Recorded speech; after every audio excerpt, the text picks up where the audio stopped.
कुछ जख्म शरीर पर नहीं रूह पर लगते हैं और जब रूह रोती है तो दुनिया कांपती है। ये कहानी सिर्फ एक तांत्रिक राक्षस की नहीं है, ये एक टूटे हुए भरोसे की, एक छले गए खून की और उस बदले की है जो इंसानियत की सीमाएं लांघकर पिशाचों की दुनिया में प्रवेश करता है। और इस बार इस पिशाच का शिकार कोई पराया नहीं बल्कि अपना ही खून है। प्रस्तुत है एक और खौफनाक किस्सा खूनी सफर की ओर से, रक्त पिशाच, जब खून खुद खून का प्यासा हो जाए। पिता ठाकुर देवेंद्र प्रताप की मौत के बाद हवेली पर अजीब सन्नाटा छा गया था। पहले जहां हर कमरे से हंसी और बांसुरी की आवाजें आती थी, अब वही दीवारें भी जैसे चुपचाप देख रही थी कि कौन किसका क्या ले रहा है। सुरेश और महेश ने मिलकर वसीयत को अपने नाम करवा लिया और अपनी बहन कविता को बिना एक शब्द दिए हवेली से चलता कर दिया। कविता ने उस समय ज्यादा कुछ नहीं कहा, पर उसकी चुप्पी के पीछे बहुत कुछ दबा था। 2 हफ्ते बाद जब दोनों भाइयों को कोर्ट का नोटिस मिला तो उनके होश उड़ गए। कविता ने जायदाद के बंटवारे को लेकर केस ठोक दिया था। सुरेश ने लता से कहा, ये औरत अब खानदानी इज्जत नीलाम करवाएगी, लेकिन लता ने तब कुछ नहीं बोला था। हवेली अब भी तीनों भाई बहनों की थी, पर अब एक दीवार खड़ी हो चुकी थी जो खून के रिश्तों से नहीं कानून की धाराओं से बनी थी। कविता अपने पति हरीश और बेटे राज के साथ फिर से हवेली पहुंची थी। चेहरे पर वही ठहराव, पर अब उसकी चाल में आत्मविश्वास था। वो किसी की बहन नहीं लग रही थी, वो एक मुकदमा लड़ने वाली औरत थी जो अपना हक लेने आई थी। सुरेश और महेश दोनों उसे देखकर भड़क उठे थे। बातचीत के दौरान जब सुरेश ने कहा बहनें बाप की दौलत की मालिक नहीं होती, तब कविता ने बस इतना कहा, अगर ऐसा होता तो वसीयत में मेरा नाम क्यों होता। महेश चुप रहा, लेकिन उसकी आंखों में गुस्सा साफ था। कविता ने जाते जाते बस इतना कहा, अब जो होगा तुम खुद देखोगे, और वह लौट गई। उसी रात हवेली के पिछवाड़े बने मंदिर के सामने रखा दिया बुझ गया, जबकि हवा का कोई झोंका तक नहीं था। सुरेश ने इसे इत्तेफाक समझा। महेश ने मजाक में कहा, शायद बाबू को बहन का केस पसंद नहीं आया। 3 दिन बाद सुरेश के बेटे विक्रम ने घर की सीढ़ियों पर किसी के चलने की आवाज सुनी। उसने समझा कोई नीचे आ रहा है, पर जब उसने दरवाजा खोला तो सीढ़ियों पर कोई नहीं था। लता ने सुबह बताया कि पिछवाड़े बंधा पालतू कुत्ता मरा हुआ मिला, गर्दन मरोड़ी गई थी और उसकी लाश मंदिर के पीछे पड़ी थी। सुरेश ने सबको डांटा, कोई जानवर होगा, यूं डरने से कुछ नहीं होता। उस रात सुरेश का बड़ा बेटा आदित्य की नींद टूटी। उसे ऐसा लगा जैसे कमरे में कोई सांस ले रहा हो, गहरी, भारी, सड़ी हुई। उसने उठकर बल्ब जलाया, पर वो फट गया। खिड़की धीमे से खुल गई। बाहर कोई छाया खड़ी थी, पर वो इंसानी नहीं लग रही थी। लंबी, झुकी हुई और उसकी हड्डियां बाहर निकली थी। एक सांस जैसी आवाज आई, आदित्य। आदित्य ने चिल्लाना चाहा, लेकिन जैसे गले में कुछ अटक गया हो। वो कांपते हुए कमरे से बाहर भागा। सुरेश उसे लेकर नीचे आया। पूरा परिवार इकट्ठा हुआ, सब डर चुके थे। सुरेश ने उसी वक्त तय किया, सुबह होते ही इस घर में पूजा करवाई जाएगी। लता ने भी हाँ में हाँ मिलाई, लेकिन रात बीतने से पहले हवेली और भी सर्द हो चुकी थी और इस बार दरवाजों की सांकलें अपने आप हिल रही थी। खिड़की के कांच पर उंगलियों के निशान उभरते जा रहे थे, उल्टे, गहरे, जैसे किसी ने पंजे से खरोच दिए हो। राजेश, महेश का बेटा, अगली सुबह बोला कि उसे रात में अपने कमरे की दीवार पर कुछ लिखा दिखा। अब शुरुआत होगी। लेकिन जब सब लोग कमरे में गए, दीवार बिल्कुल साफ थी, कोई निशान नहीं, कोई शब्द नहीं। लता के चेहरे का रंग उड़ चुका था और अब वो सुरेश से कह चुकी थी, मुझे ये हवेली ठीक नहीं लगती। अब हवेली में सुबहें भी डरावनी हो चुकी थी। मंदिर का दिया अब खुद ही बुझ जाता था। महेश ने कहा, भैया, मुझे तो लगता है ये सब कविता कर रही है, हमसे बदला लेने के लिए। आपने देखा था ना कैसे उसने हमें धमकी दी थी। दूसरी ओर कविता के घर हरीश, कविता का पति, अचानक बीमार हो गया और कविता, जो कभी केस के नाम पर गरजती थी, अब फोन भी नहीं उठाती। सुरेश को लगने लगा कि कहीं वाकई कविता ने किसी ओझा या बाबा से कोई तंत्र तो नहीं करवाया। लेकिन असली डर तो अभी बाकी था। रात ढल चुकी थी, हवेली के सारे दरवाजे बंद थे, मगर फिर भी लगता था जैसे हर दीवार के पीछे कोई सांस ले रहा हो। हवा पूरी तरह थम गई थी। सुरेश का बड़ा बेटा आदित्य उस रात अपने कमरे में अकेला था, फोन पर कुछ पढ़ रहा था। तभी खिड़की अपने आप हल्के से खुल गई। खिड़की की चौखट पर कुछ देर तक सिर्फ एक छाया दिखाई दी, जैसे कोई बाहर से झांक रहा हो। आदित्य ने पलटकर देखा, मगर कुछ नहीं था। उसने सोचा हवा होगी और वापस लेट गया। कुछ सेकंड गुजरे ही थे कि कमरे की छत से जैसे किसी ने धीरे धीरे रेंगना शुरू किया। पंखे के पीछे बल्ब की रोशनी से दूर कुछ था जो हिल रहा था। आदित्य की नजर एकदम से उस पर पड़ी। उसकी सांस अटक गई। छत पर कोई था, सिर उल्टा लटका हुआ, आंखें बड़ी बड़ी, सुर्ख काली, ऐसी काली जैसे खून सूखकर राख बन गया हो, होंठ फटे हुए जिनमें से तेज तेज सड़ी सांसें निकल रही थी, और उसके लटके हुए नाखून पंखे की राड को खरोच रहे थे जैसे किसी ने लोहे पर चाकू घसीटा हो। आदित्य, आवाज आई, मगर वो आवाज किसी इंसानी गले से नहीं निकली थी। वो जैसे किसी गहरे कुएं से आ रही थी। आदित्य बिस्तर पर जम चुका था, पैर हिल नहीं रहे थे। वो कुछ बोलना चाह रहा था लेकिन आवाज उसके मुंह से नहीं निकली। तभी वो परछाई छत से धीरे धीरे नीचे लटकती चली गई और अब पूरी तरह आदित्य के सामने खड़ी थी। अब पहली बार वो रक्त पिशाच सामने था। उसका चेहरा जैसे किसी ने खाल खींचकर अलग कर दी हो, मांस के टुकड़े लटके हुए। उसकी आंखें आंखों जैसी नहीं, राख में दबी जलती चिंगारी जैसी लग रही थी। हर बार जब वो सांस लेता ऐसा लगता जैसे किसी ने हड्डी तोड़ी हो, और जब उसने हंसी उसकी हंसी की गूंज पूरे कमरे में फैल गई। अब शुरू हुआ असली हिसाब। उसने झपट्टा मारा और आदित्य को मुंह दबोच लिया। एक पल, बस एक पल, आदित्य की चीख गले में ही घुट गई। खून की धारें दीवारें तक जा पहुंची। बिस्तर पलट गया। कमरे का शीशा अपने आप फट गया। जब सुबह दरवाजा नहीं खुला, लता ने चीखते हुए सुरेश को बुलाया। दरवाजा जब तोड़ा गया, अंदर का मंजर ऐसा था कि हवेली में जिसने भी देखा उसकी आंखें वही जम गई। आदित्य की लाश पलंग के कोने से लटकी हुई थी। गले के नीचे से कमर तक पूरा सीना ऐसे फटा हुआ था जैसे किसी जानवर ने उसे चीर कर अंदर से कुछ निकाला हो। दीवार पर खून से लिखा था, एक गया। कमरे की खिड़की अपने आप बंद हो गई और पूरे कमरे में एक ही गंध थी, सड़े हुए मांस की। लता होश खो बैठी। रेखा बच्चों को लेकर मंदिर की ओर भाग गई और पहली बार सुरेश की आंखों में डर था। ऐसा डर जो सिर्फ देखने से नहीं, जानवर की तरह महसूस करने से पैदा होता है। महेश ने रोते हुए कहा, वो कविता ने किसी को लगा रखा है, ये उसी का काम है, वो हमें सबक सिखा रही है। कोई कुछ कह नहीं पाया। हवेली अब डर के साथ साथ शक से भी भर चुकी थी। हवेली के आंगन में अब धूप भी अजीब लगने लगी थी। आदित्य की चिता को जले 3 दिन हो चुके थे, लेकिन घर के हर कोने में अब भी उसकी चीखें गूंजती थी। लता तो अब कमरे से बाहर ही नहीं निकल रही थी। विक्रम दिन भर माँ के पैरों में बैठा रहता और रेखा ने अपने बेटे राजेश को मंदिर के सामने सोने की कसम दे दी थी। हर कोई कांप रहा था, लेकिन किसी के होंठ पर खुलकर एक ही नाम था, कविता का। सुरेश चुप था, लेकिन उसके चेहरे पर घुलता खुर्सा साफ दिखता था। महेश ने कई बार कहा, देखो भाई, अब इसे हम खुद नहीं संभाल सकते, किसी बाहरी मदद की जरूरत है। सुरेश ने पहले इनकार किया, लेकिन जब लता की हालत बिगड़ने लगी और विक्रम को नींद में चीखते हुए दौरे पड़ने लगे, तब उसने हामी भर दी। महेश ने तुरंत किसी को फोन मिलाया। कुछ देर बाद एक जीप हवेली के बाहर रुकी। उससे उतरा एक दुबला लंबा आदमी, आंखें धसी हुई, बाल बिखरे और हाथ में जटाजूट की माला। लोग उसे तांत्रिक रविनाथ कहते थे। वो सीधे हवेली के दरवाजे तक आया और एकदम से रुक गया। बिना अंदर गए उसने जमीन पर कुछ छुआ और आंखें बंद कर ली। कुछ देर तक ऐसे ही खड़ा रहा, फिर अचानक फुसफुसाया, यहाँ बहुत समय से कोई नहीं आया, लेकिन अब जो है वो इंसान नहीं है। सब चुप थे। तांत्रिक अंदर आया, हवेली के हर कोने में चला, मंदिर के सामने रुका, फिर आदित्य के कमरे में गया। वहां पहुंचते ही उसका चेहरा बदल गया। उसने अपनी माला जोर से पकड़ी और जमीन पर बैठकर आंखें मूंद ली। उसके मुंह से कुछ गूढ़ शब्द निकलने लगे।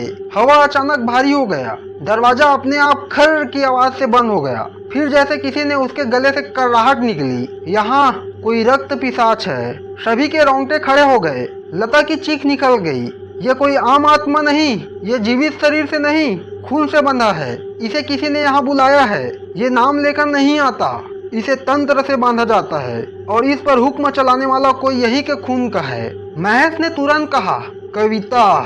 सुरेश की मुट्ठियां कस गई। तांत्रिक ने आंखें खोली और कहा, जिसने भी इसे भेजा है वो अब इसे रोक नहीं सकता, सिर्फ उसकी मौत ही इसे रोक सकती है। इसका काम सिर्फ एक है, खून से उस रिश्ते को खत्म करना जिसने उसे नकारा था।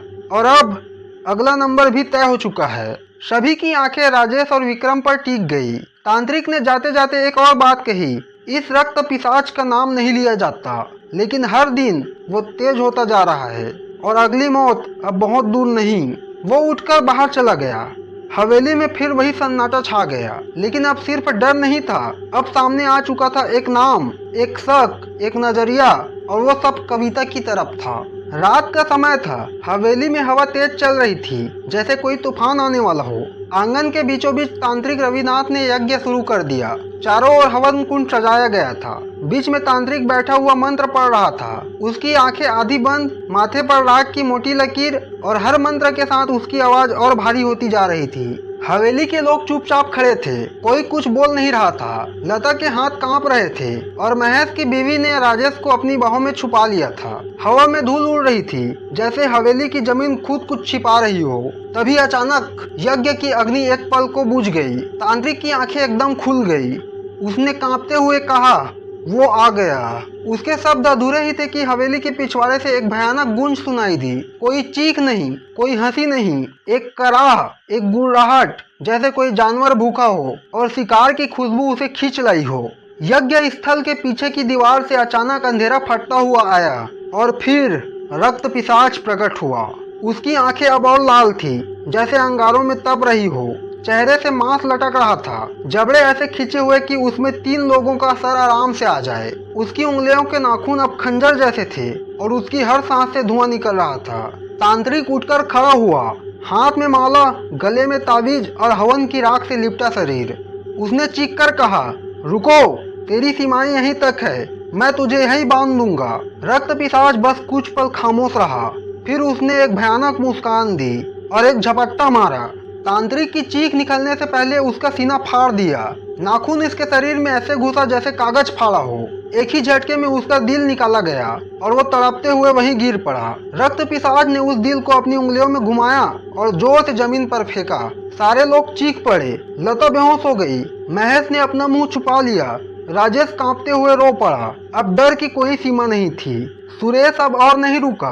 वो अपने कमरे की ओर दौड़ा, अलमारी से पिस्तौल निकाली और गुस्से में भरकर बोला, अब बहुत हो गया, मैं कविता को खत्म कर दूंगा, यही है सबकी जड़। वो अकेले ही हवेली से निकल गया, जीप लेकर सीधा कविता के ससुराल की ओर। रात अंधेरी थी, लेकिन सुरेश के अंदर अब कोई डर नहीं था, सिर्फ गुस्सा और बदला। जब वो कविता के घर पहुंचा तो दरवाजा खुला पड़ा था। घर पूरी तरह खामोश था, कोई आहट नहीं, कोई आवाज नहीं। वो धीरे धीरे अंदर गया। कमरे के भीतर एक मध्यम सी पीली रोशनी जल रही थी और तभी उसके पांव ठिठक गए। फर्श पर खून फैला हुआ था। कविता का पति हरीश जमीन पर पड़ा था। उसकी आंखें खुली थी, लेकिन शरीर ठंडा और सीधा उसी तांत्रिक की तरह फटा हुआ। एक बार फिर दिल गायब था। सुरेश के हाथ से पिस्तौल गिर गई। उसकी आंखें खुली की खुली रह गई। तो ये सब कविता नहीं कर रही थी, फिर ये सब कौन? हरीश की लाश के पास बैठा सुरेश अब भी कांप रहा था। कमरे की दीवार पर खून के छींटे थे और हवाओं में सड़न सी बसी हुई थी। तभी पीछे से तेज कदमों की आवाज आई। सुरेश पलटा। कविता भागती हुई आई, बाल बिखरे हुए, चेहरे पर आंसू और पांव से चप्पल भी गायब। उसने आते ही सुरेश को पकड़ लिया और फुट फुट कर रोने लगी। वो उसे मार गया, मेरे हरीश को मार दिया सुरेश भैया, उस राक्षस ने, मैंने सब देखा। सुरेश कुछ बोल नहीं पाया।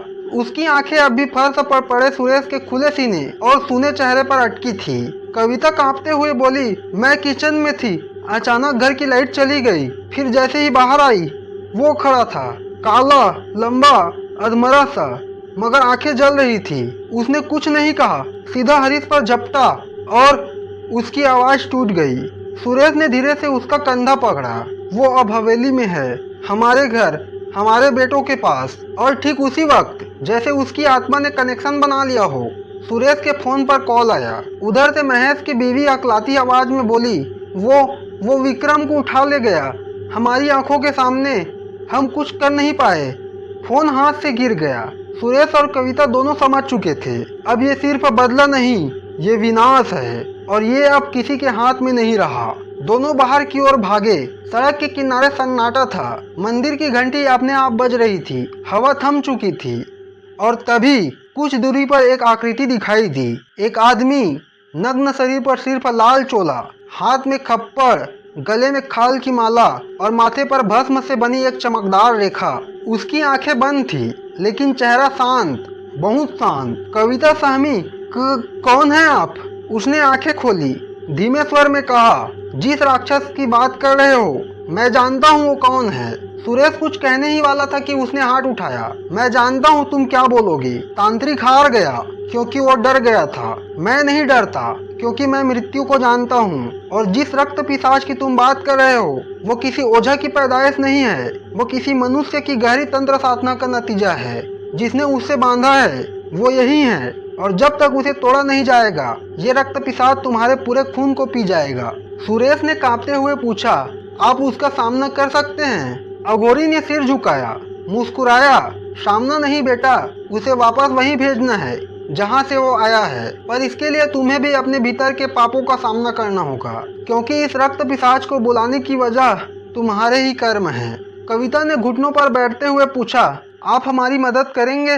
अघोरी ने सिर्फ इतना कहा, मैं तुम्हें बचाने नहीं आया, मैं तुम्हें सच दिखाने आया हूँ। अगर देख सकते हो तो चलो मेरे साथ। सुरेश का चेहरा अब बुझ चुका था। हरीश की लाश, कविता की चीखें, हवेली में बेटों की मौत, सब एक एक करके दिमाग में गूंज रहा था। वो अब सिर्फ जी नहीं रहा था, जल रहा था। अघोरी ने उसके कंधे पर हाथ रखा। उसकी आंखों में वो तेज था, कोई डर नहीं, कोई सवाल नहीं। सुरेश उसके साथ चुपचाप गाड़ी में बैठा। अघोरी ने कोई रास्ता नहीं बताया, बस उसे जंगल की ओर ले गया। पेड़ों से घिरा रास्ता जहां मोबाइल की लाइट भी दम तोड़ दे। वो घंटों चलते रहे और फिर पहुंचे एक पुरानी पहाड़ी के नीचे, जहां गुफा के मुंह से हल्का धुआं उठ रहा था। गुफा के भीतर एक गोल चौखट बनी थी। चारों ओर रुद्राक्ष, राख और खोपड़ियां टंगी थी। बीच में एक यज्ञ कुंड जल रहा था, जिसके पास एक त्रिशूल और एक लकड़ी का तख्त पड़ा था। बैठो, अघोरी ने कहा। सुरेश धीरे से जमीन पर बैठ गया। अघोरी ने हवन शुरू किया। मुंह से गूढ़ मंत्र फूटने लगे। हवा भारी होने लगी।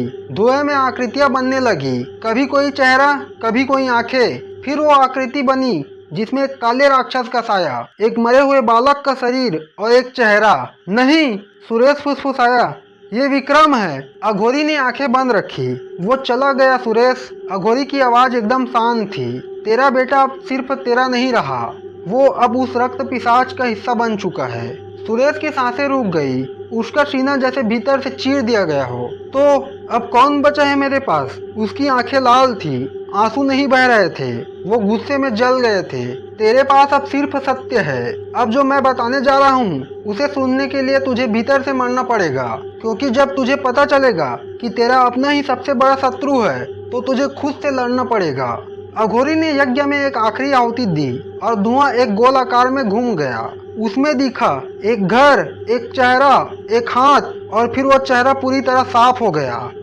महेश, सुरेश की आंखें चौड़ी हो गई। ये नहीं, वो तो मेरे साथ था, मेरे साथ रोया, मेरे बेटों को भी गोद में उठाता था। अघोरी बोला, और उसी ने तुझे सबसे पहले कविता पर शक दिलाया, उसी ने तांत्रिक बुलाया और उसी ने राक्षस को छोड़ा। पर क्यों? सुरेश की आवाज टूट रही थी। क्योंकि उसे तुझसे जलन थी, हमेशा, बचपन से।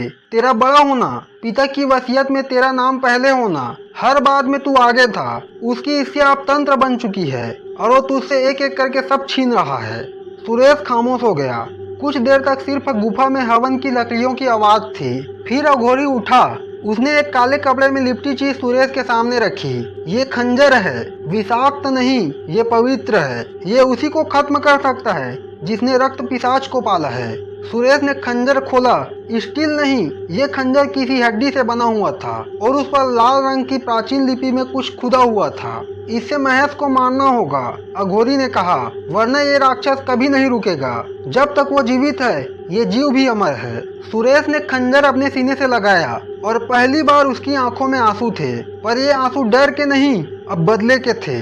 जब सुरेश अघोरी की गुफा से बाहर निकला, उसकी आंखों में जो जलन थी वो सिर्फ आंसू से नहीं, वो सच का ताप था। गाड़ी में बैठते वक्त कविता वहीं थी, चुपचाप। वो कुछ बोलने ही वाली थी कि सुरेश ने गाड़ी स्टार्ट की और बोला, चुपचाप बैठ जा, रास्ते में सब बताता हूँ। जंगल के रास्ते में गाड़ी की हेडलाइट धूल फाक रही थी। कविता कुछ देर तक शांत रही, फिर बोली, वो अघोरी कौन है? सुरेश ने लंबी सांस ली। जिसने मेरे बेटे की मौत के पीछे का सच दिखाया। क्या मतलब? कविता की आंखें अब सतर्क थी। मतलब ये कि आदित्य, विक्रम, वो सिर्फ राक्षस का शिकार नहीं थे, वो शिकार बनाए गए थे, और जिसने उन्हें शिकार बनाया वो कोई बाहर वाला नहीं। कविता की आंखें सिकुड़ गई। कौन? सुरेश ने गाड़ी रोक दी और कहा, महेश। कविता ने तुरंत पलटकर उसकी तरफ देखा।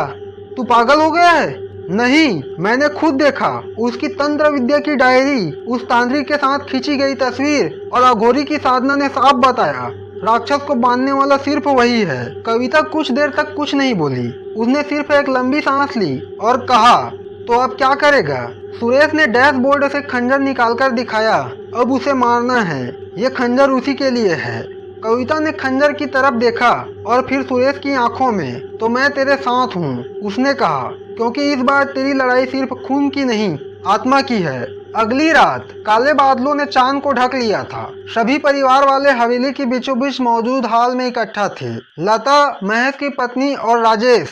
हवा में अजीब सी घुटन थी और एक गूंज जो कहीं से आती कहीं गायब हो जाती। सुरेश और कविता सीढ़ियों से नीचे उतरते हैं। महेश वहीं खड़ा था, चुपचाप। सुरेश उसे देखता है। अब बहुत हो गया, बात बंद, अब हिसाब बाकी है। महेश मुस्कुराया, आखिरकार तूने सब जान ही लिया।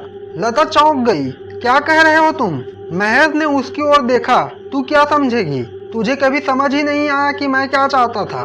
कविता बीच में बोल पड़ी। तू कुछ नहीं चाहता था महेश, बस तेरा लालच तुझे इंसान से जानवर बना चुका था। तभी एक जोरदार गर्जना हुई। दरवाजा अपने आप फट गया। धुएं और राख की लहर हवेली में भर गई। रक्त पिशाच प्रवेश कर चुका था, लेकिन इस बार वो अलग था। उसकी ऊंचाई दुगनी हो चुकी थी। हड्डियां अब लोहे जैसी लग रही थी और उसकी आंखों से सिर्फ खून बह रहा था। सुरेश ने खंजर निकाला, पर राक्षस उस पर टूट पड़ा। वो सीधा सुरेश को पकड़कर दीवार से दे मारा। छाती में एक गहरी खरोच और मुंह से खून। सुरेश जमीन पर गिरा। रक्त पिशाच उसकी छाती फाड़ने ही वाला था। तभी कविता बीच में आ गई।